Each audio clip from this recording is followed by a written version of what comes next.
I sort of think of Gathering for Gardner as a kindergarten for oddballs. I mean, we're all kind of oddballs.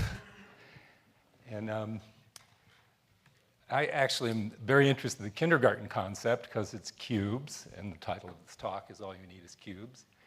And the cubes were the 4 of the 6 grounding principles for the kindergarten concept, which Froebel lifted from Pestalozzi or built on Pestalozzi's work. And of course, it led to a succession that actually leads right up directly to this conference today through Marc and Amina and me, Scott Bortman, and others that have become involved with this. Herbert Baer was part of the Bauhaus, and the Bauhaus movement grew directly out of the kindergarten movement. He ended up coming to Colorado. You can see our flag up there in the window of the Bauhaus building, designed our state flag, and was taken under the wing of Walter Pepke, who funded Clark Richert. And also, I threw in Buckminster Fuller because Nathan's here and he's from the Trim Tab group. So Fuller was a kindergarten graduate. You wouldn't believe how many brilliant people of the 20th century were kindergarten graduates. It's amazing. But you can see Fuller used the gifts, the Froebel gifts, and it had a very deep influence on him. And the reason he couldn't build the squares, he said, or the cubes, his eyes were so bad, so I had to build tetrahedra. So Clark, getting back to Clark, he used Steve Baer's Zometoy to discover these Richert-Penrose tiles. I hope you'll forgive me, but that's what I call them, by projecting a shadow of the rhombic triiconahedron onto a surface along the 5-fold axis of symmetry, and used that pattern to paint the Zomeworks bus. And this was in about 1969. In 1970, he did the Tree of Life, a painting, and you can see this is actually a packing of rhombic triiconahedra. And then, of course, because he projected along the 5-fold symmetry axis, you have these Richert-Penrose tiles, which I believe are non-periodic, but we'll find out when we do our activity. So I talked about the true story of the quasicrystal last time, but I wanted to just go over the imagery real quickly. You can see that the wall is gridded in a square pattern, sort of like the grid that we use to build the world. I love whoever complained about Minecraft and video game designers only knowing about cubes. The floor is in Richert-Penrose tiles, the basis of it.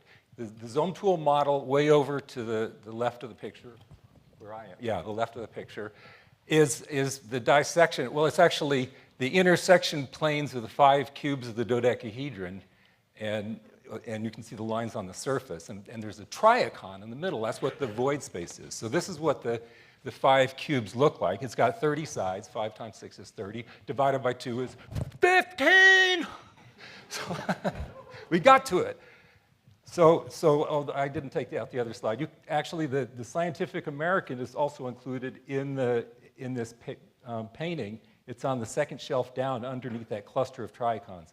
In the background is Drop City. I was going to say that the tricon is a bigger star in this picture than even Clark's wife, Barbara, because it's all over the place. It's all triacons. And Drop City leads me to my next, well, this is a picture of it.